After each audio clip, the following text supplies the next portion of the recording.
We'll see if this is, shoot.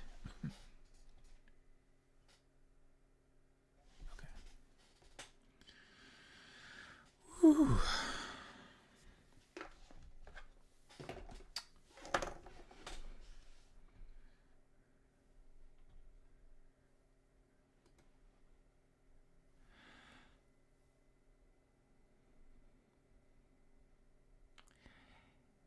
Good evening and welcome to MAE 113 Calculus for the Liberal Arts. My name is Richard Kohar and this is lecture 21. In today's lecture we're going to cover optimization part 3, but first we're going to go through the test solutions, some ground rules. I've sent everyone out their PDF with their corrections. Again, about marks and stuff like that, thanks Joe, Mr. MAE, for saying that the sound is good. Again, in terms of if there's a mark or something like that, just send me an email regarding that. If I've added something incorrectly, again, send me an email. The chat is more for asking questions about how to do something or the like that. So again, we're going to go through what I was looking for while I was marking, and yeah. So again, there's the solutions, and I will also make sure I'll scan that, put that in part of this. Okay, so I'll also keep an eye on the chat too. So again, question 1, we're asked to find the domain of G and state it using interval notation. So we look at this function here, and we know that this is defined where the denominator is not 0. So it can't be 0, which then means that I'm bringing this over to the right-hand side, and it's plus or minus 1.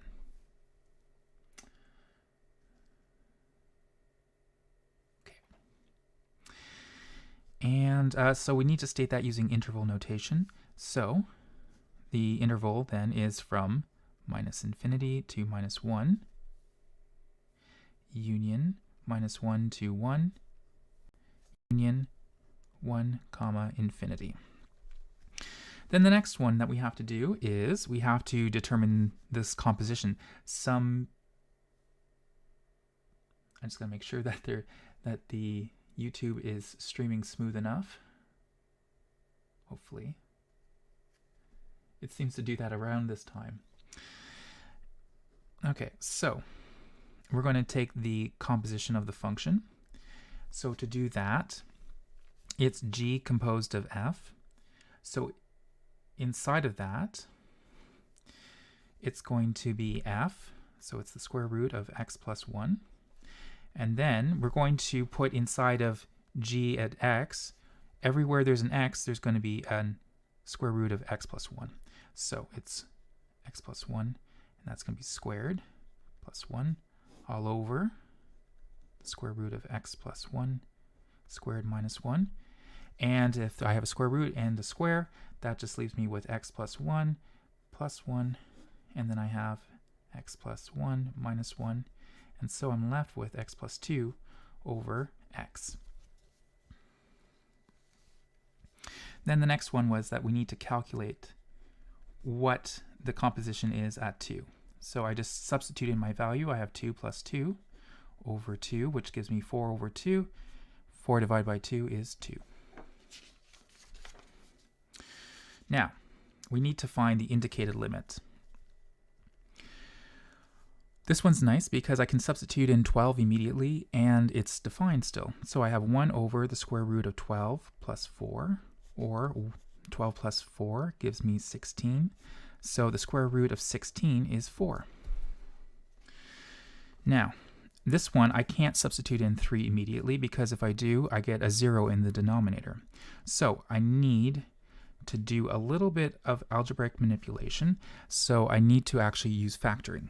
To do that, this is a difference of squares.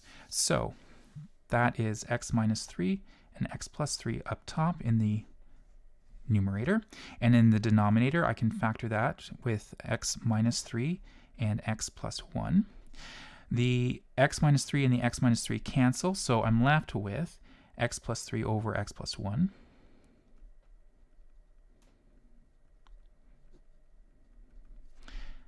Substituting in those values now I can actually put that in. So I got 3 plus 4. 3 plus 1 gives me 4, so that's defined. So 3 plus 3 is 6 over 3 plus 1 gives me 4, or that's equivalent to 3 halves. And lastly, for this section, I have x goes to 0. So again, I can't substitute in 0. It's not defined at that point, so I have to do a little bit of algebraic manipulation again.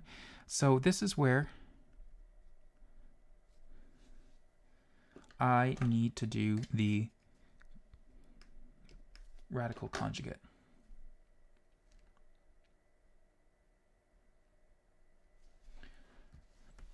Is the streams going okay so far? Is ever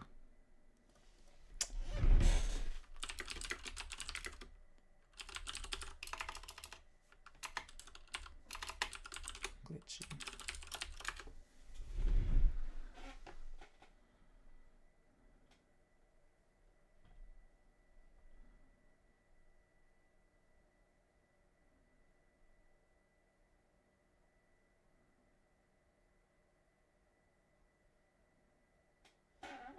Just have to wait to see if there's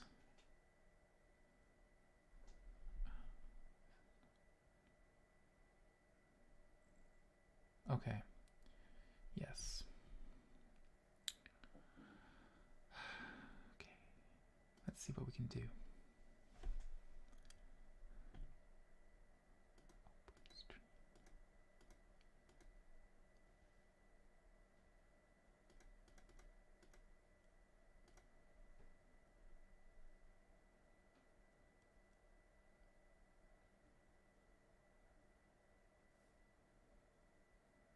Okay.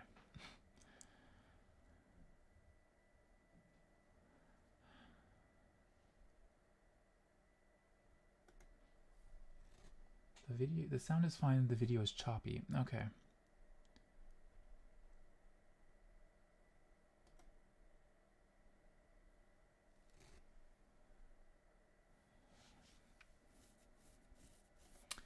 Yes.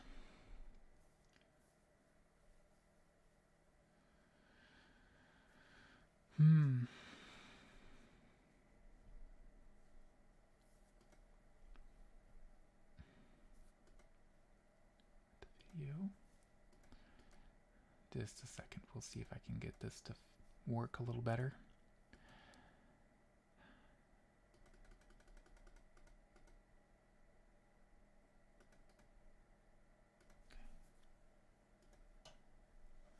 Okay, maybe this might work now. Okay. It's just playing with the settings just to get it to move right. Okay, excellent. Yes, so it's looking like if I make it too compressed, the CPU starts to kick in, and if I don't compress it enough, I hit the bandwidth of the router. Anyways, I have 1 plus x minus 1 all over x, and again, this is where we need the complex conjugate, or sorry, the radical conjugate, and the radical being the square root. So I have 1 plus x plus 1, so the sign is changing from a minus to a plus, and same thing on the bottom. And we put brackets around that, and then we start to do the expansion. So I have the square root times the square root, which gives me 1 plus x. Then I have a plus square root of 1 plus x, and then I have a minus 1 times the 1 plus x here, and then I have a minus 1 all over x, and then I have square root of 1 plus x plus 1. So this cancels, and then also the 1 and the minus 1 cancels, so that I'm actually just left with the x over x square root of 1 plus x plus 1, and the x's cancel. Excellent. So notice that I have an x and an x, and this is, I can actually cancel that. So now I'm just left with 1 over in the numerator. And this is the point where I can actually let x go to 0. So I get 1 over square root of 1 plus 0 plus 1, and that equals 1 plus 1, which equals 2.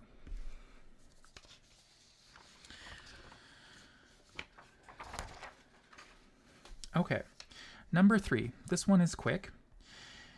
We need to state the value of the limits. If the limit doesn't exist, explain why. So if it does not exist, explain why. So for 2, we can see that at 2, which is this point right here, the limit going to from the left-hand side and the right-hand side is equal to 1. This one, the limit as we approach 3, from the left-hand side and the right-hand side is not the same. So it does not exist since the limit from the left-hand side is equal to 3, which is not equal to minus 1 right there on the right-hand side. So that was 2 marks. This is a mark there. And the last one here, we just read off here. It's going to 2 as well. Now, is the function continuous? Is it continuous at 2? Yes. Is it continuous at 3? No. This is called a jump discontinuity. So no. And 4, this it is continuous at 4. Now, some people might have got confused with differentiability. It's not differentiable at that point, but it is continuous. Okay. So we're just rocking through this test now. And this one says, state the derivative. And don't use words. So what I was looking for was that formula that we had drilled in time and time again, that it's the limit as the delta x goes to 0 between the difference of x plus, so f at x plus delta x minus f at x all over delta x. So that's our definition of the derivative. And then I ask, do this, using the definition of the derivative, find the derivative for the square root of x plus 1. So, to do that, the function at x plus delta x is equal to the square root of x plus delta x, so that's the x right there, plus 1.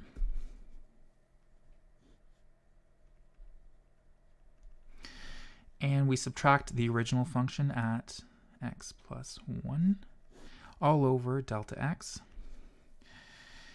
Now, if you were short time, instead of rewriting the whole step again, some people need to multiply. Make sure you multiply by the radical conjugate. Not plus, but multiply. So, to do this, again, I take this top part, and being very careful that the whole bar goes over the entire thing. Some people did just square root plus 1, and that wasn't the function that we were asking for. I was asking for the square root of x plus 1. Then it's plus. So again, this sign switches here.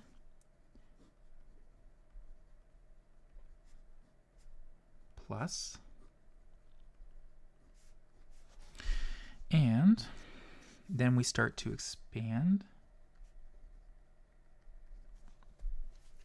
So I have a square root times a square root should just give me just what's inside.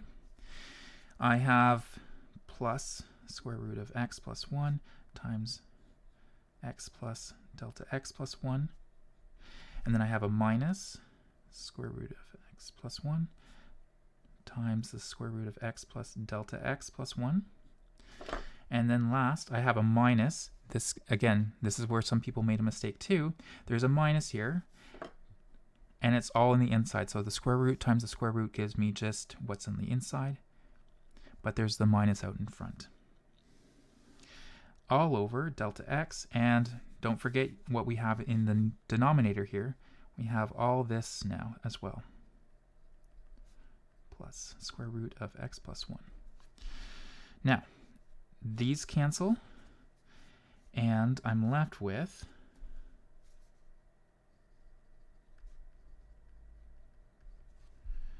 I'm going to write this out. And then I have the minus to distribute. So I have minus x minus 1 all over delta x, x plus delta x plus 1 plus the square root of x plus 1. So these x's cancel, this one cancels, and so I'm just left with that x up top here. So that x also cancels out, and I'm left with 1 on top.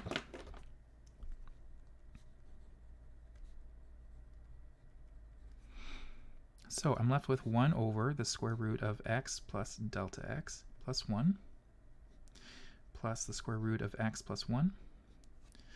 And now I can take that limit. So I have 1 over square root of x plus 1. So the delta x, what was the class average on this test?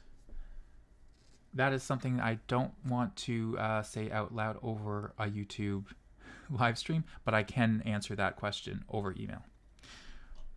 Definitely.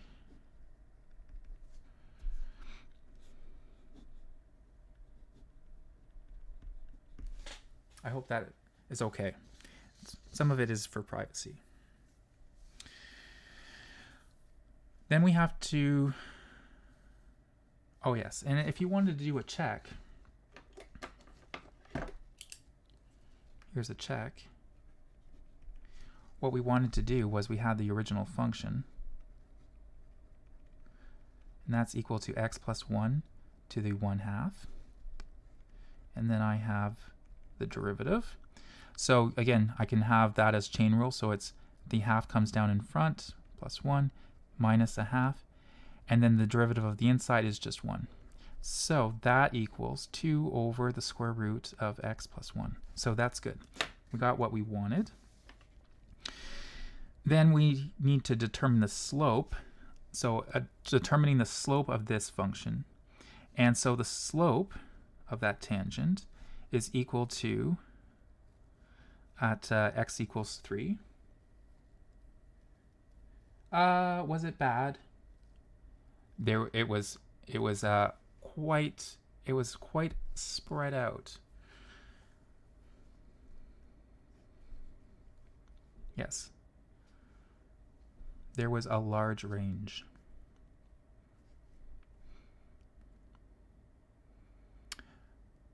Okay. So what we're going to do is we're going to put in that value at 3.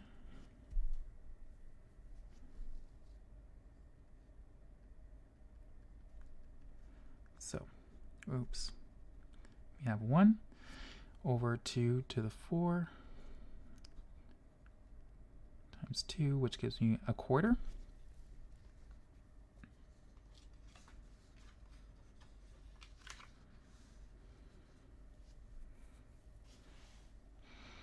So that's the slope. And then we need to determine the equation of the tangent. So the other thing that we need in this part right here is we need to know what that value is at 3. So 3 plus 1. So the square root of 4, which is equal to 2. So my point that I need is 3, 2.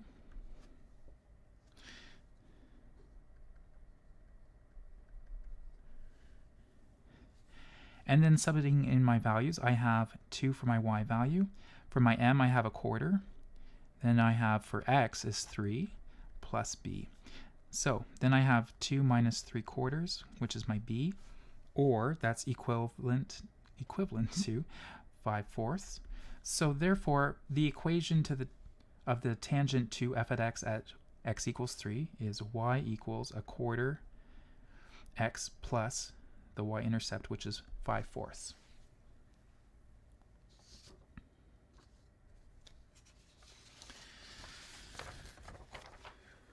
So the next one, 3 marks. It says let f at x equal c, and says use the derivative to find what that f at x is. So we also know that f at x plus delta x is going to equal c as well. So using our definition of the derivative, so you can always write it out if you'd like.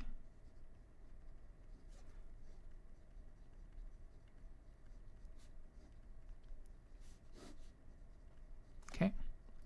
Then the next thing is we can sub in our values. So we have that the limit as delta x goes to 0, I have c minus, and then the original function is c all over delta x.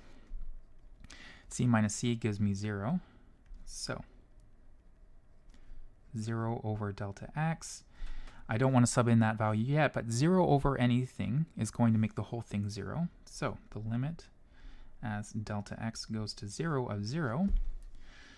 And now I can actually take that. So that's equal to 0. So 1, 2, 3, 3 steps, or kind of 3 thoughts to kind of get to that end.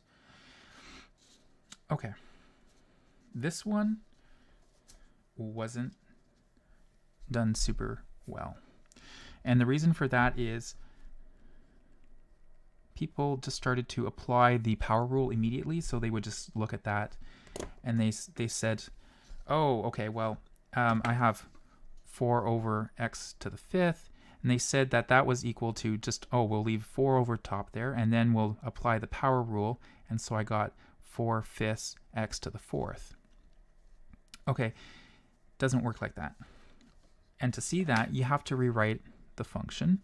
So I leave the first one alone. Plus, I have 4x to the minus 5th plus 2 times x to the minus 1/2 plus 1. And then also note, it says do not simplify. So you don't have to do very many simplifications or factoring or anything like that in this question. So we're going to apply the power rule to this. So I leave the constant alone, and the number up top here comes down. And I leave the x, and it's pi minus 1.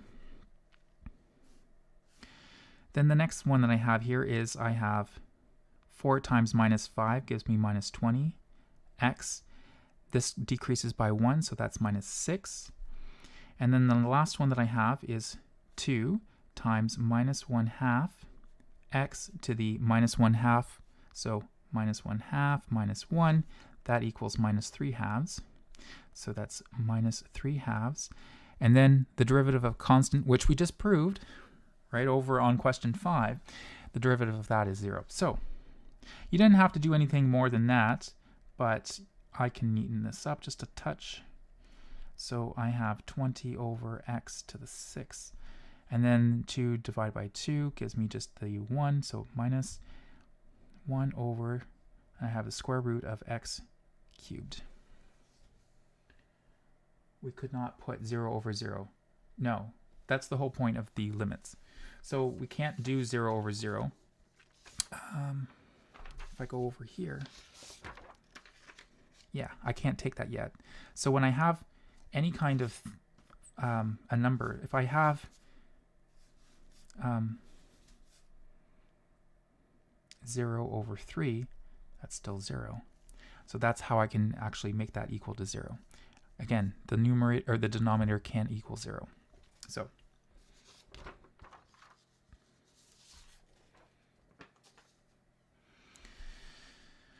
okay, so we did this one. Then the next part is I need to take the derivative of this. So I have an outside function. So I have, it's all this stuff on the inside here to the 5th. So I'm going to do, I have this that I have to deal with. It's all to the 5th. So it's everything, I have it to the 5th. The 5 comes down in front, and that drops down to the 4th. And now I still have to deal with the inside part here. And that's where I use my quotient rule. So it's the derivative of the top function. So the top part here is 6x plus 1 times the bottom function minus the top function we don't touch, times the bottom function, the derivative of the bottom function, and that's just 1. All over the bottom function squared. And that's it. I just have to just copy in this inside function because we don't touch that. And we're done. 3 marks.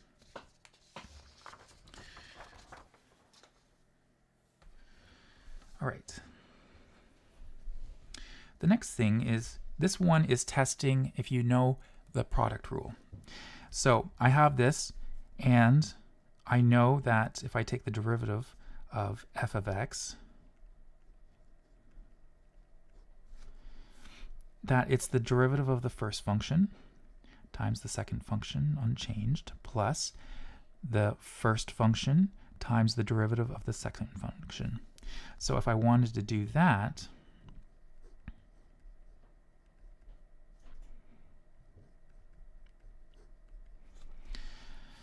again, it's the derivative of the function at 5 times the function g at 5 plus f at 5 times the derivative of g at 5.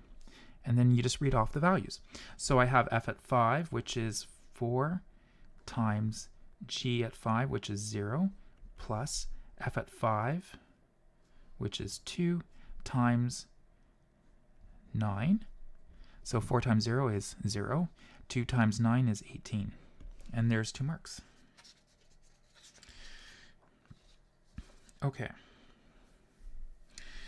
Next, we're asked, what is the acceleration of my driving?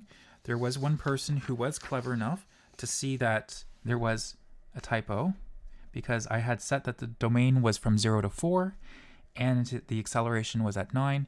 So if you had said that the acceleration is not defined because it's not on the domain, you would have gotten full marks too. So bonus marks were given for that answer. And yes, let's do the acceleration. So this is the velocity, and to get to the acceleration, we need to take the derivative of the velocity. So we have a of t is equal to the derivative of the velocity, and so it's 2t plus 1. And then we just have to substitute in that value of 9 in, so I get 2 times 9 plus 1, which equals, so 18 plus 1 gives me 19 meters per second squared.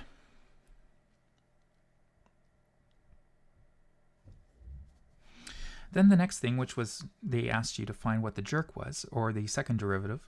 So that's equal to v double prime, or that's equal to just taking the derivative of what you found in A. And in that case, that's just 2. And the units on that is meters per second cubed. No marks were taken off for units. And lastly, we were asked to find what the position was. So to find the position, and now it says at time equals 2, and then they gave you these are the initial conditions.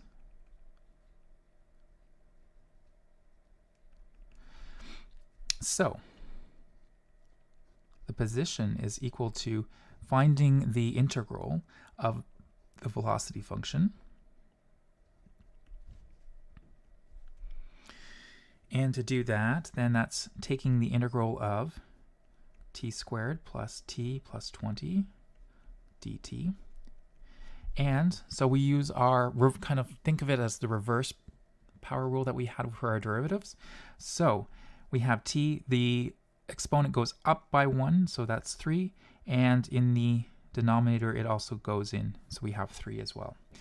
Plus, we apply the same rule again here. For 20, think of that as t at 0, so then it goes t of 1, and then 1 in the denominator there. And plus c. That's our constant of integration. Now, we were told that at x equals 0, it's equal to 5. So 1/3 of 0 plus 1/2 of 0 squared plus 20 times 0 plus c. So that is cancels, and that cancels, and this cancels. So I'm left with 0 is equal, sorry, that at the initial condition is 5. So c is equal to 5. And therefore, x of t is equal to this.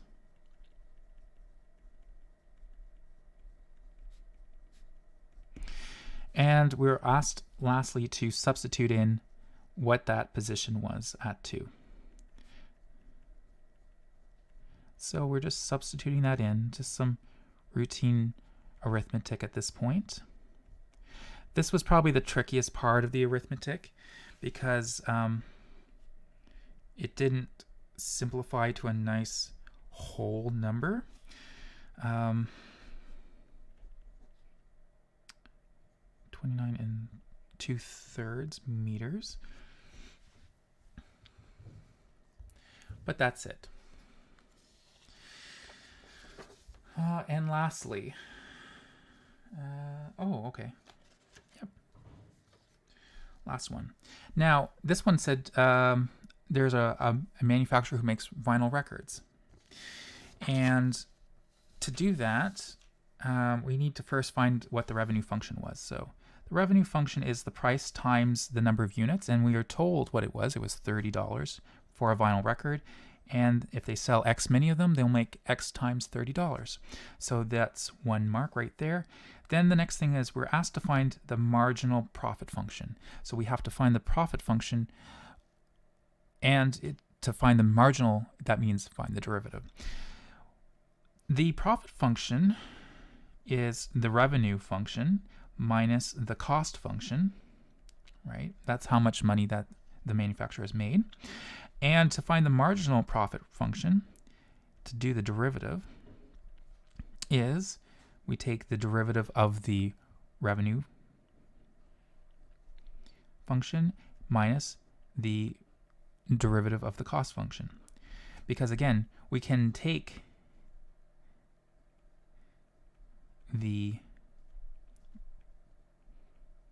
because we had done that with the sum rule. So when we have a function like this,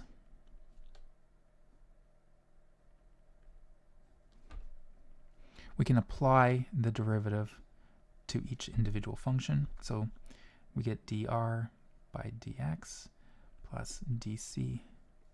Oh, and it should be a minus here, of course.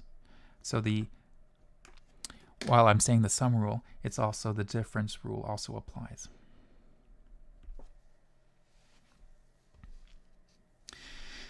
Okay, so we take the derivative of r, which is 30, minus the derivative of c. So we have 1,000, and that's a constant, so that doesn't matter. Then I have 14 plus, I have x, so there's x squared. The 2 comes down, so I'm left with 2 over 6, and that's it. 30 minus, I'll write this out. 30 minus 14 is 16, minus, and then I have 2 over 6, which is 1/3 x. So that's the marginal profit function. Then, this is another tricky one, because we had, I said, what is the marginal profit of the 19th disk? And you have to find the marginal profit at 18. And the reason for that is we have to go back to when we were doing the, when we were looking at the marginal, that this is the value that we're starting at and what is the little nudge ahead of it. And so when we do that small approximation, it ends up that it's working out for the next unit produced. So you had to use the marginal profit at 18, and doing so made the arithmetic straightforward. if you did it with the 19th, then there was just a mark, like a half a mark that was taken out because it was only out of 1. So if you had done it for 19, it was just a little error. So it's 18. So we have 16 minus 1/3 times 18. So I have 16 minus 18 divided by 3 is 6. 16 minus 6 is 10. So the marginal profit is $10.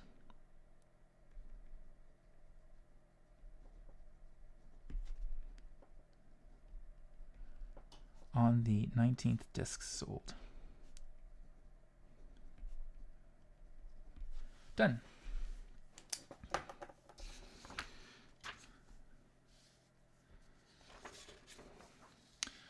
So that was the test. Probably the longest part of the test would have been just the 6 mark part here, where you're using the definition of the derivative. Maybe even that one a little bit kind of takes you a moment or two.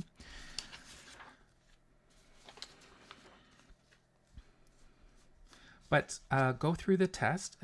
If there's any questions about the marks, again, make sure that I've added them up correctly.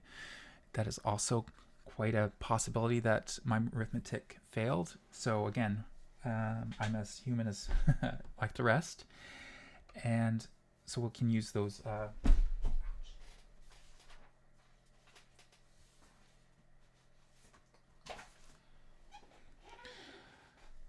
Okay, we're at 516.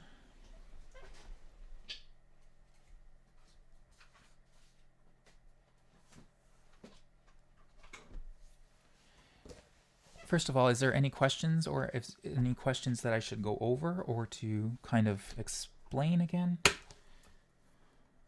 before we move on to the problem that we had faced on Thursday?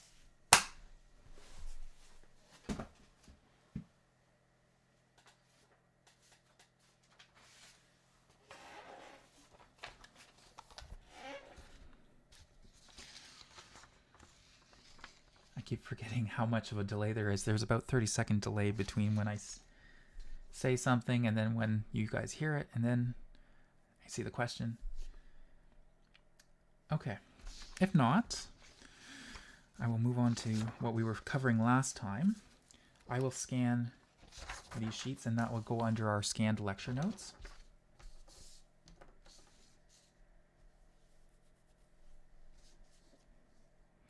So this was from last time. We said that Bell was laying a fiber optic cable. There's 2 subdivisions that are located on the opposite sides of a creek.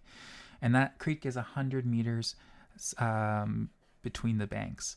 We said then Bell was going to connect from one point from the north shore is 112 meters away from a point east of a point on the south bank. And we also said then that there was 2 different types of cabling that they're going to use. There's one that's going to be run underground and one that's run underwater. The one that's going underwater is more money. So what we're asked to do is minimize the cost, or, you know, in the vernacular, which is the cheapest way to do this. So again, minimizing the cost.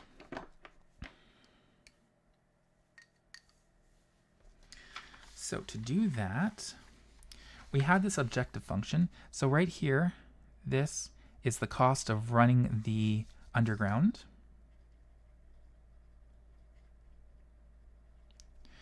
And this is the cost of doing it underwater. So length times the cost. So it's x times 40, which gives us the underground. And the underwater is this hypotenuse of the triangle here, because we're going to stop at this point S here, and we're going to go to Q. And so it's 80 times the length. Then we came up with the interval, so it's from 0 to 1200. And the reason for that is because I could go 0 amount and just go straight across, or I could go completely to the end here, which is 1200, and then run that cable right across. And we'll find out doing that at the extremes, you know, going straight across or running, the cable all the way to the end here and then across is not the optimal way to do it. So there's got to be a point somewhere. So now we get to take the derivative of this. So we're going to apply the minimization technique. So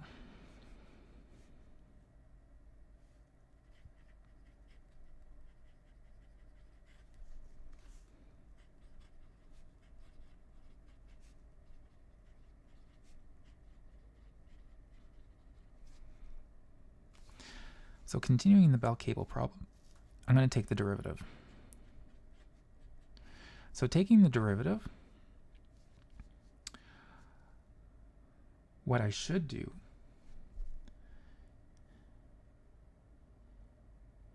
is I should rewrite this.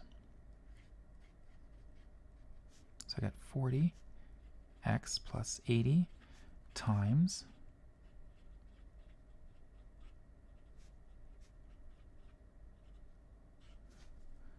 to the 1/2. So the derivative of this one, which is 40x, so it's just 40 plus, and now I have to take the derivative of this ugly looking thing. I have 80 and that half comes down in front, so I got times 1/2 of that inside function, and so I'm dealing with this. So the half subtract 1, which gives me a minus 1/2. So again, I have that inside right here that I'm going to copy out again. And then I have to deal with this part right in here. I have the inside that I have to deal with. So to deal with the inside, I have to apply the derivative here and here, but this is a constant. I have 100 squared, so that's a constant. So now I'm going to use chain rule again. So I bring that 2 out in front.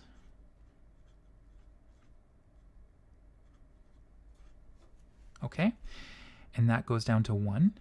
And then I still have to take the derivative of the inside, and the derivative of this is still, I have a minus x, so that means that I have a minus 1. So let's, and Maria would say, oh, do we need to neaten this up? Yes, we do need to neaten this up a little bit. I have 40 divided by 2, which is, 80 divided by 2, which gives me 40. I'm going to bring this negative out in front here, so it's a minus. And I still have multiplied by 2 times 1200 minus x all over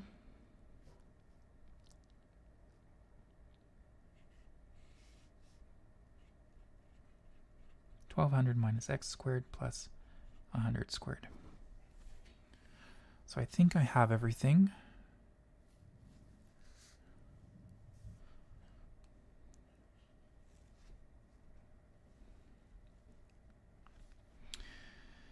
Okay.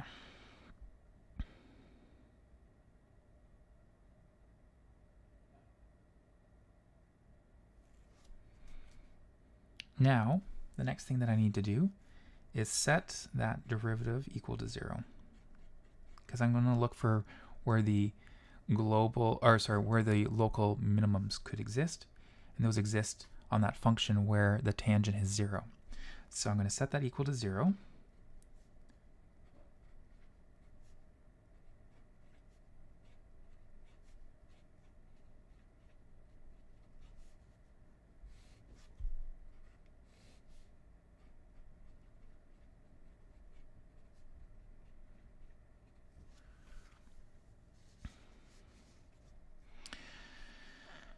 And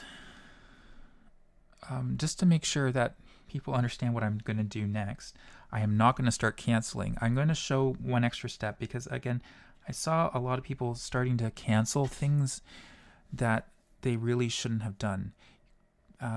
You have to kind of, the idea is that you factor out something.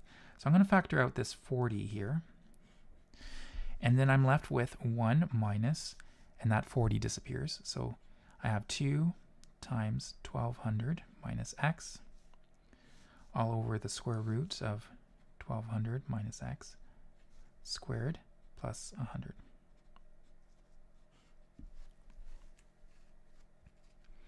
So again, I can bring that 40 over to the left-hand side, so that cancels.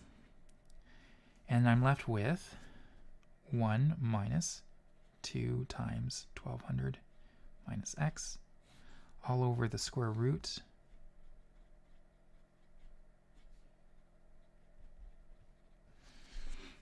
okay.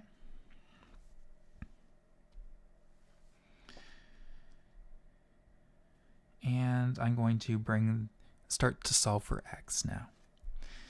So I can bring the 1 to the left-hand side.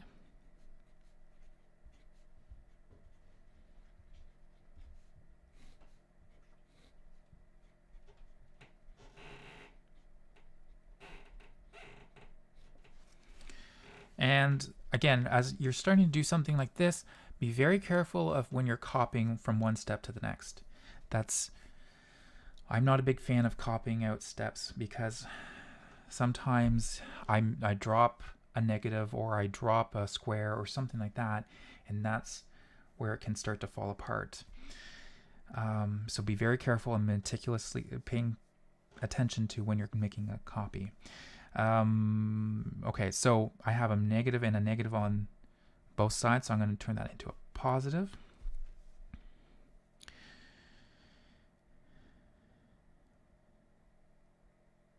Okay, I'm going to bring this over to the right or the left-hand side, so I'm left with,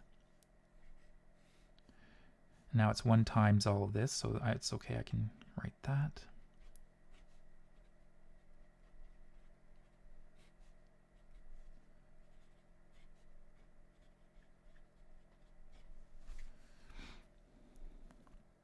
Now, the next thing I'm going to do is I'm going to square both sides. Squaring both sides.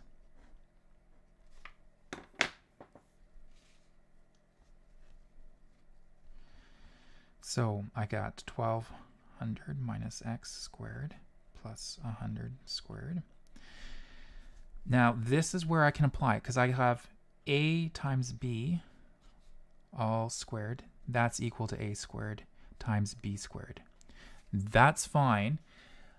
On the test, I saw a lot of a plus b, let's say to the n, equals a to the n plus b to the n.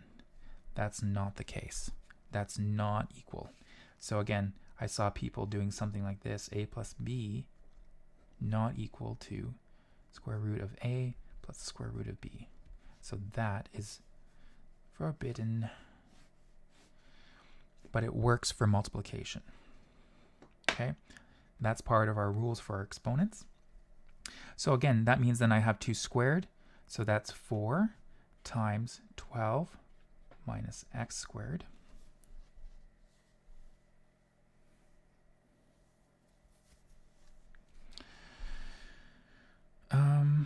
Let's see.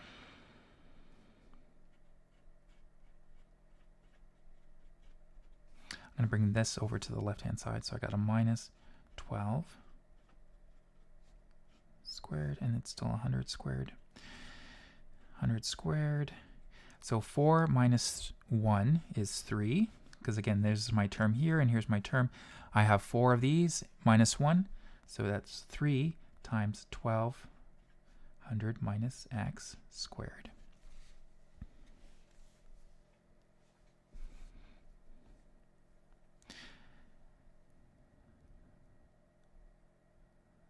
Then the next thing I can do is taking the square root of both sides.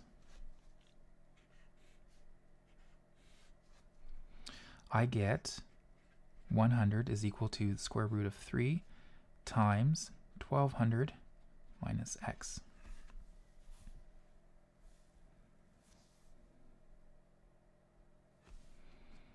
Or 100 over, now I got to be careful because it's going to be plus or minus. So just be careful of that. So it's plus or minus square root of 3 is equal to 1200 minus x. And so therefore x is between, I'll bring it,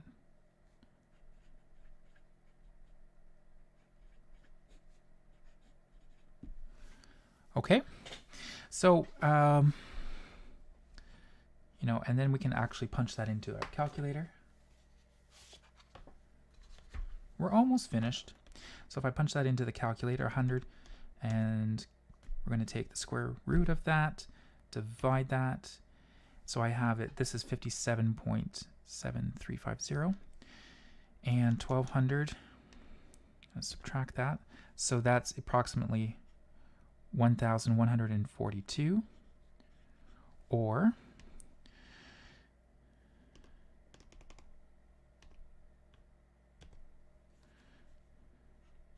$1,258.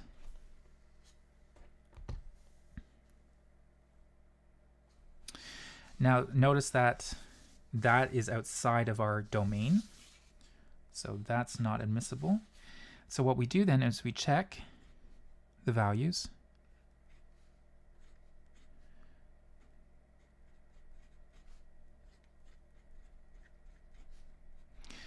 And quickly we can see that it's $54,928. This is, oops, no. 96,333. I'm just substituting these values into the cost function because we're doing at that point, what we're doing at this point is we're calculating the values and we're going to pick what's the largest value.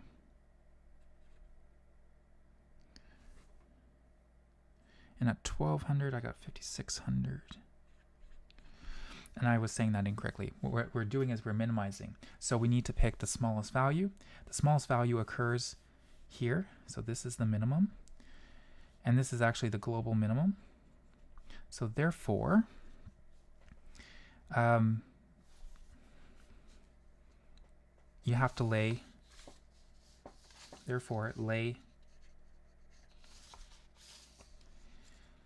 1,142 meters underground.